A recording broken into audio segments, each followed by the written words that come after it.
প্রথম দিন এক মাসব্যাপী রক্তদান শিবিরের প্রথম দিন আজকে সাউথ দমদম মিউনিসিপ্যালিটির ২১ নম্বর ওয়ার্ডের অঞ্জনা রক্ষিত মহাশয়ার তত্ত্বাবধানে আজকে প্রথম ব্লাড ডোনেশন ক্যাম্প হচ্ছে।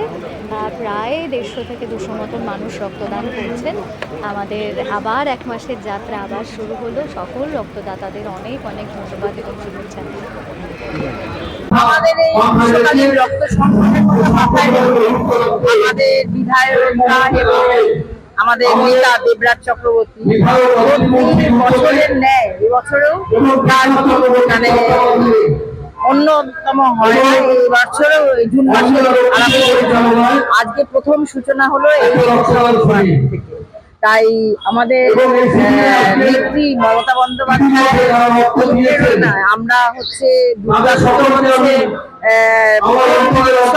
আমাদের বাঙালিদের বাংলা হচ্ছে দ্বিতীয় উৎসবে আকারে।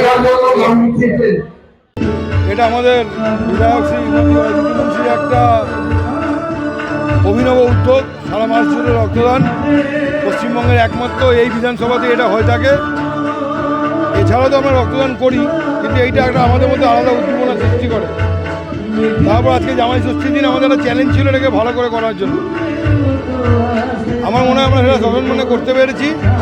আমরা এই জন্য সবাইকে ধন্যবাদ জানাই, যারা রক্ত দিল, যারা সহযোগিতা করলো, যারা আমাদের সঙ্গে আমাদের কর্মীরা, প্রত্যেককে অসংখ্য অসংখ্য ধন্যবাদ। প্রথম শুরুয়াত মানে যখন রক্তদানটা শুরু হয় মানে তাও মানে আমাদের বিধায়ক বলেন, তখন আমার দেখলাম যে এটা সুবিধা।